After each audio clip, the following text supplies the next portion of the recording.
Hey Cozy Homies! Welcome back to The Zone. For our very first episode of the Cozy Cultural Catch-Up, we will be exploring the birthplace of modern Singapore, right here at the mouth of the Singapore River. The very first national monument we'll be visiting is Fullerton Hotel. It is situated at Mount Zero, from which all roads and distances are measured and all addresses take their bearings from this point. Back in 1825, the current Fullerton Hotel was named Fort Fullerton after the first governor of the Straits Settlements, Sir Robert Fullerton. It was built to protect the Singapore River and all the trading activities taking place there. However, the local merchants were afraid that their nearby warehouses would be prone to military attacks, causing the fort to be demolished by the colonial government in 1865. In the early 1920s, plans were made to build a post office building on the same site. Constructions began and the new Fullerton building was declared open in 1928. Back in the day, the General Post Office occupied the basement and first floor of the Fullerton building, with facilities like sorting rooms and offices. There used to be a postal counter that was 300 feet long, or around 90 meters, that ran from the main entrance of the post office to the side of the building facing Fullerton Road. The upper floors of this building were occupied by the Singapore Club, which was an exclusive European, all-male club that admits only members of the top echelon in Singapore. Fullerton Building served an important role to bridge Singapore with the world, since mail was the main mode of long-distance communication back then. There was even a tunnel connecting the General Post Office to the nearby pier under Fullerton Road to enable a seamless transfer of mail between the post office and the ships. During World War II, then Governor of the Straits Settlements, Sir Shenton Thomas, sought refuge with his wife in the Singapore Club. It is also here where Lieutenant Arthur Percival, then General Officer commanding Malaya, informed Sir Thomas about the British surrender to the Japanese. Very quickly, the Japanese occupied the Fullerton building and based their military administration there. Their civilian administration was based in the former City Hall, not too far away from Fullerton building. After the war, government officers and the Singapore Club made their way back to the building, with the General Post Office remaining there until the 1990s. As Singapore gained self-governance in 1959, many key government departments are housed in this building as well. These departments include the Ministry of Finance, Ministry of Trade and Industry, Inland Revenue Authority of Singapore, Economic Development Board, and more. Many pioneer leaders of the Singapore government started their careers here too. For instance, former Deputy Prime Minister Dr. Goh Keng Swee used to work here as the Minister of Finance, and former President Mr. S.R. Nathan was an officer in the Ministry of Labour. From the 1950s to the 1980s, many political rallies delivered by founding Prime Minister Mr. Lee Kuan Yew were also held in front of the Fullerton building at Fullerton Square. In 1996, the government announced that Fullerton building would be made into a hotel. As such, Fullerton Hotel was officially opened in 2001 by then Prime Minister Mr. Goh Chok Tong, who also happened to work in this building under the Economic Planning Unit during the 1960s. As we exit the main entrance of Fullerton Hotel, we'll be faced with the oldest surviving suspension bridge in Singapore, the Kavanagh Bridge.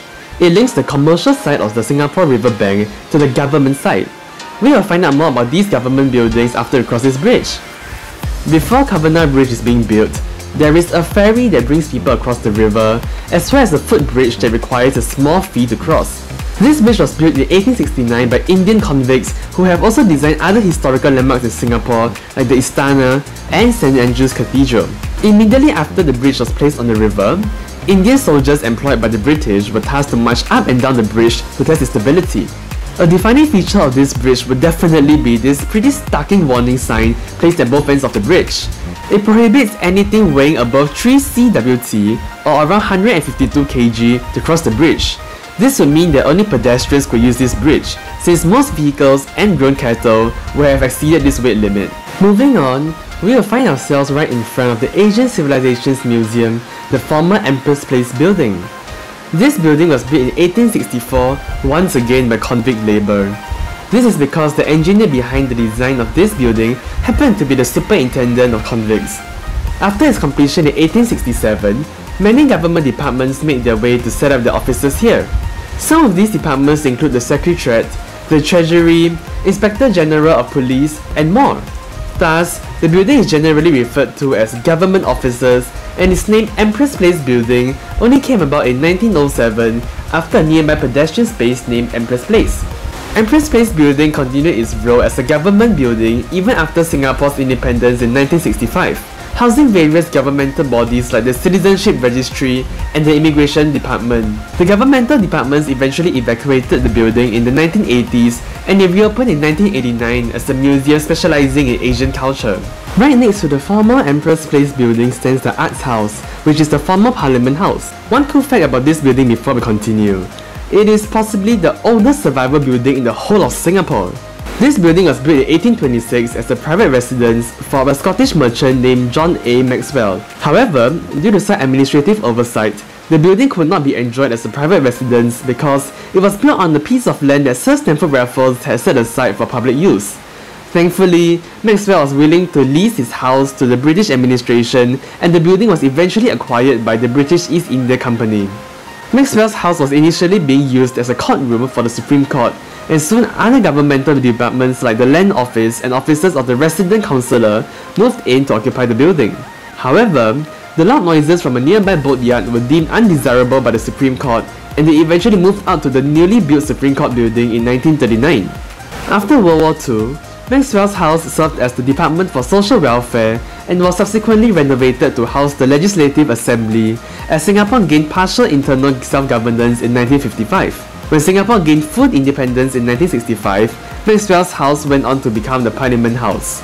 In present times, the former Parliament House has been converted to the Arts House that frequently hosts art and cultural activities. Alright, before we continue, let's go for a quick bite. Hey Cozy Homies! Welcome back to the Zone! So right now we're at the food segment of our very first episode of the Cozy Cultural Catch-Up. And for our very first episode, I want to introduce everyone to this traditional breakfast that we have in Singapore. I suppose this is a very common breakfast for people in the past back then, and they usually eat this to start their day. So I think it's very symbolic for us to do this on our very first episode where we start off the series with a good traditional breakfast. So right now, I'll share with all of you what are some key components of a traditional breakfast. Alright, so this is what I've ordered and got today. So for me, I think what's the most important part of a traditional breakfast is a good cup of tea or coffee. So for me, I don't drink coffee, but I love tea. So in Singapore, how we address tea and coffee, right, is that coffee is called kopi, tea is called teh. Alright? And over here we have my favorite kaya toast. So let's take a look what's inside kaya toast. So yes, kaya toast, right, is actually basically using kaya, which is a sweet jam or paste made out of coconut. And also we have a piece of butter in it. Okay, so as you can see here, this is the kaya, the green pasty looking thing around, and also the piece of butter right in the middle. And this is so tasty and delicious. The toast is like toasted to perfection. It's going to be very crispy. And moving on, we have this thing called soft boiled eggs, where the egg yolks and egg white are made to be slightly solidified, but there's still somewhere in a liquefied state. And later I'll open it up and show you guys how it looks like. And to go with the soft boiled eggs, we have soya sauce and pepper. So we just add in a bit of it and it becomes this nice gooey eggy mixture, which is perfect. So these are the key components of a traditional breakfast, and yay, let's dig in!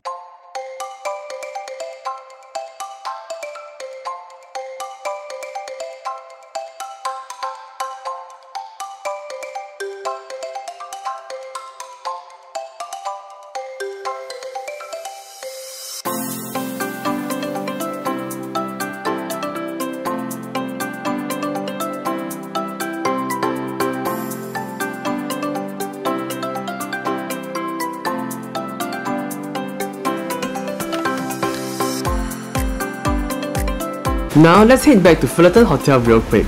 Right next to Covenant Bridge stands Anderson Bridge. It was officially opened in 1910 with a purpose to ease the heavy volume of trade and traffic occurring on Covenant Bridge.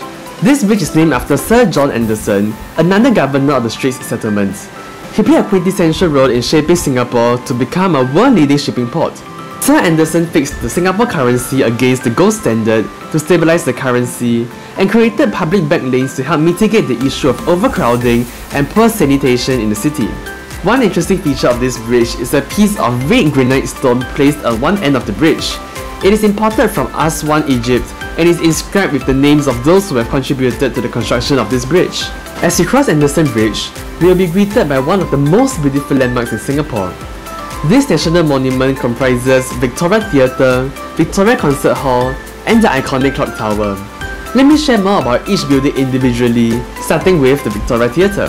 Victoria Theatre started out as the Town Hall upon its completion in 1862. It was managed by the municipal commissioners who have their offices on the ground floor with a social hall on the upper floor. Victorian Concert Hall was formerly known as Victoria Memorial Hall and was built in 1905 next to the Town Hall in memory of Queen Victoria, who passed on several years before.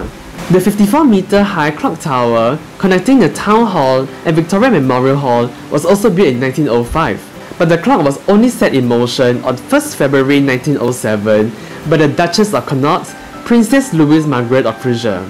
Following the completion of Victoria Memorial Hall, the Town Hall was officially remodeled and renovated to become the Victoria Theatre in 1909. During the Japanese occupation, Victoria Memorial Hall was converted to a makeshift hospital to treat wounded patients of the Japanese air raids. When the Japanese took control over these buildings, Victoria Theatre became the heart of cultural life for the Japanese community, with public performances being showcased at Victoria Memorial Hall. After the war crime trials were held in the Memorial Hall between 1946 to 1947. In 1953 and 1955, two public meetings for the Randall Commission were held in the Memorial Hall. These meetings were organized to review the constitution of the colony of Singapore in preparation of its independence. Moreover, the pilot television broadcast service in Singapore, Television Singapura, was launched here in 1963. By 1980, Victoria Memorial Hall was reopened as Victoria Concert Hall and became the home to Singapore Symphony Orchestra. There are many intricate details all over the buildings. The walls are carved with the images of festoons, which are beautiful bundles of fruits, flowers, and ribbons. Other notable carvings here include an oval shield motif with the letters V, R, and I that stands for Victoria, Virginia, which is Latin for Queen, and Imperatrix, which means Empress. Another key feature many people overlooked here is located right at the top of the clock tower. A replica of Queen Victoria's crown was placed here in 2014, right at the original spot where an actual crown stood back in the day. The original crown was removed in 1959 when Singapore gained full internal self-governance. The final bridge of the three national monumental bridges is the Elgin Bridge, which is within walking distance from the former Parliament House. Here's a quick fun fact. The present-day North Bridge Road and South Bridge Road were actually named with reference to this bridge. It was built in 1929 on the very site where the first ever bridge on the Singapore River stood, back in the 1820s. 4 other bridges were built at the same site throughout the years, but they were all demolished as they showed signs of deterioration. The final Elgin Bridge, in comparison, was made of reinforced concrete and has 3 bowstring arches. One interesting feature of this bridge is the medallion of a palm tree and a lion, which are part of the municipal crest of Old Singapore. I guess this medallion speaks for itself. The singer in Singapore means lion, and the palm tree represents the good tropical vibes here. As we walk along Elgin Bridge, we will find ourselves looking at a very popular Instagram photo spot, the iconic former Hill Street Police Station with rainbow-coloured windows all over. Before we talk about the building, let's learn more about how the police force in Singapore is established. When Sir Stamford Raffles first stepped foot in Singapore in 1819, he only brought along 12 policemen who were not very well trained and were poorly paid. This is not desirable, especially in the time when gang-related crimes are prevalent. All this was set to change when Thomas Dunman was appointed as the first Commissioner of Police in 1843. He paved the way to enhance training quality and welfare of policemen and helped to grow the local police force. Very soon, existing quarters became too small to accommodate the growing population of police officers. As such, the British administration then built a 6-storey tall Hill Street Police Station in 1934, which was the biggest and grandest of its kind in the whole of Malaya. The ground floor housed the police station, a parade square, instruction ground, and garages. The upper floors were apartments for police officers, including apartments for European inspectors, which were some of the most luxurious flats in Singapore. The roof of this building also housed playgrounds for the officers' children. During the Japanese occupation, the Japanese administration tried to camouflage this building with brown paint to prevent it from being targeted for air raids by the Allied forces. In 1949, 4 years after the end of World War II, the coat of brown paint was replaced by pearly white paint. The police continued to occupy the building after the war until 1980. From 1983 onwards, some departments of the civil service moved in. They include the National Archives, Board of Film Censorship, and the Prison Welfare Service Unit. Currently, Old Hill Street Police Station is home to the Ministry of Communications and Information, as well as the Ministry of Culture, Community and Youth. Of course, we can't end this video without talking about the iconic windows of this building. There are a total of 927 windows here, and the rainbow color theme only became a reality in 1999. For our next episode, we'll be continuing our journey down the street and we'll be visiting a national monument right next to the Old Hill Street Police Station. Do subscribe to the channel and stay tuned for the next episode of the Cozy Cultural Catch-Up.